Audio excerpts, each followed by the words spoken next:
Assalamualaikum warahmatullahi wabarakatuh. Perkenalkan, nama saya Yoga Pangestu, Prodi Teknik Mesin, NIM 4131800010035. Di sini saya akan mempresentasikan tugas besar 2 Bahasa Indonesia dengan judul Bahasa Indonesia dan Literasi Bangsa. Saya akan menjelaskan poin-poinnya. Poin pertama, latar belakang.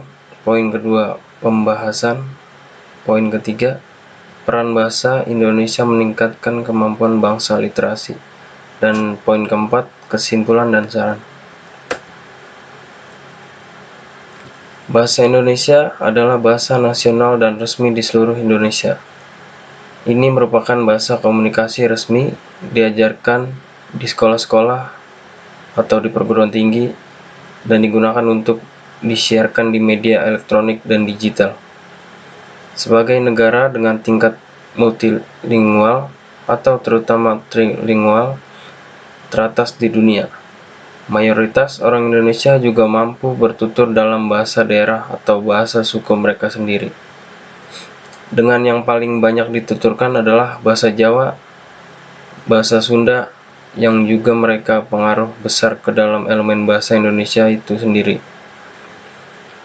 Awal mula sejarah bahasa Indonesia yakni bahasa Indonesia lahir pada 28 Oktober 1928. Pada saat itu, para pemuda dari berbagai pelosok Nusantara berkumpul dalam suatu rapat dan berikrar. Yang pertama, bertumpah darah; yang satu, tanah Indonesia; yang kedua, berbangsa; yang satu, bangsa Indonesia; yang ketiga, menjunjung bahasa persatuan, bahasa Indonesia. Pada tahun 1928, itulah bahasa Indonesia dikukuhkan kedudukannya sebagai bahasa nasional. Bahasa Indonesia dinyatakan kedudukannya sebagai bahasa negara pada tanggal 18 Agustus 1945.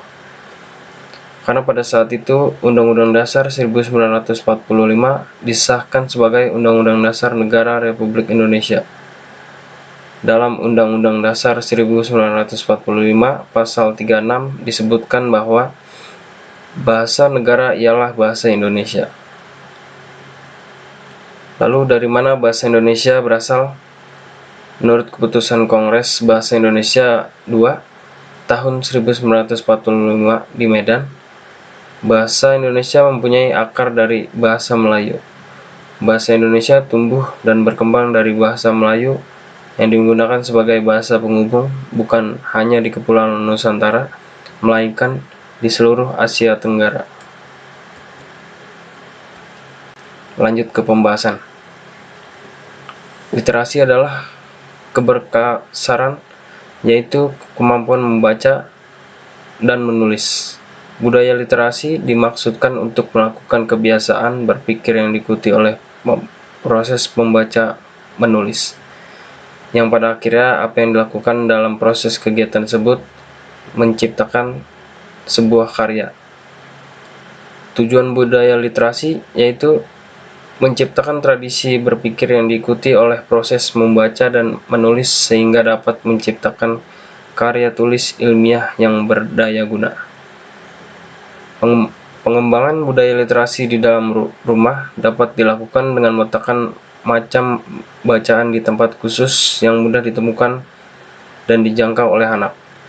Bahkan bacaan dapat diberikan dalam bentuk buku, majalah, atau koran. Sedangkan kegiatan menulis didukung dengan penyediaan alat tulis di dalam rumah. Bahan bacaan dapat disampaikan di dalam lemari, laci, atau rak buku. Sebuah rumah yang luas juga dapat sudut baca atau perpustakaan keluarga sebagai tempat kegiatan pengembangan budaya literasi. Di sekolah dapat bekerja sama dalam pembangunan budaya literasi pada anak. Dalam kerjasama ini, orang tua menjadi mitra bagi sekolah dan berperan sebagai sukarelawan. Peran aktif orang tua berupa penyediaan buku-buku atau dukungan pengembangan pojok baca di sekolah. Orang tua juga dapat hadir di sekolah untuk memberikan pengetahuan mengenai pengalaman, hobi, keahlian yang diinspirasi pada para peserta didik di sekolah. Lanjut ke fungsi bahasa Indonesia. Yang pertama, pemersatu masyarakat Indonesia. Di sini artinya adalah bahasa Indonesia digunakan sebagai bahasa untuk berkomunikasi antar masyarakat Indonesia yang berasal dari berbagai suku dan budaya. Yang kedua, sebagai identitas nasional. Bahasa Indonesia merupakan bahasa sehari-hari yang digunakan serta menjadi ciri khas untuk negara Indonesia. Yang ketiga, kebanggaan bangsa Indonesia. Artinya adalah bahasa Indonesia dibuat oleh orang serta sebagai bahasa pemersatu. Yang keempat, untuk berkomunikasi masyarakat Indonesia. Secara garis besar, fungsi ini tidak berbeda jauh dengan fungsi pemersatu atau bahasa pemersatu. Lanjut, peran bahasa Indonesia meningkatkan kemampuan bangsa literasi. Aktivitas menulis lebih banyak didominasi untuk keperluan chatting dan nulis caption. Mereka juga kurang memiliki kemahiran berbicara dengan bahasa Indonesia yang baik dan benar. Akibatnya, mahasiswa atau siswa kurang memiliki kemampuan mengapresiasi dan berekspresi sastra. Setelah diketahui prestasi literasi mahasiswa Indonesia dibandingkan dengan prestasi literasi mahasiswa di negara-negara lain dan faktor-faktor yang mempengaruhinya.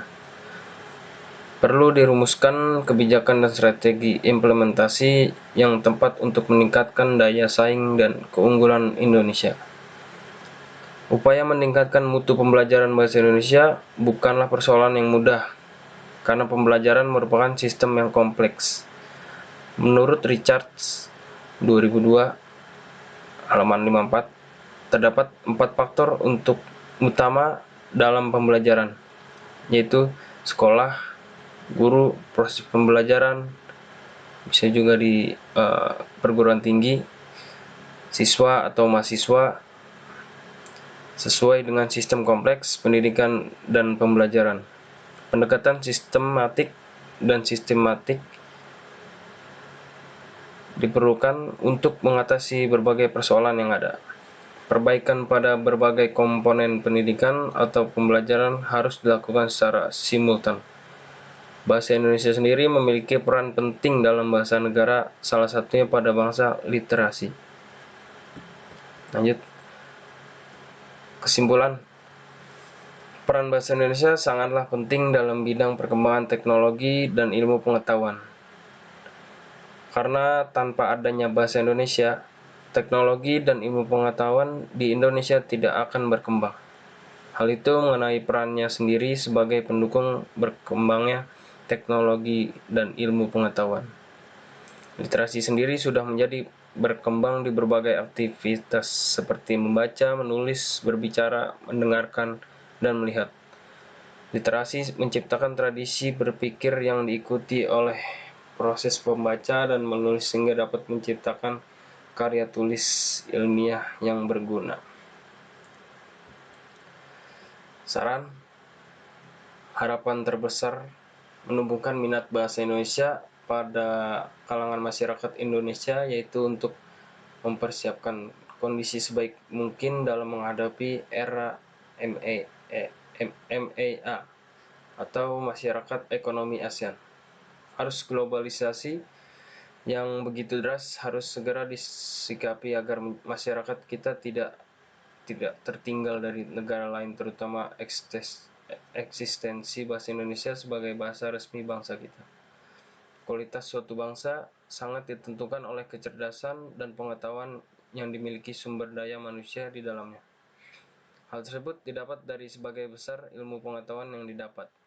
Sebagai banyak sumber daya manusia yang haus akan ilmu pengetahuan, maka akan semakin berkualitas sumber daya manusia di dalamnya. Sekian.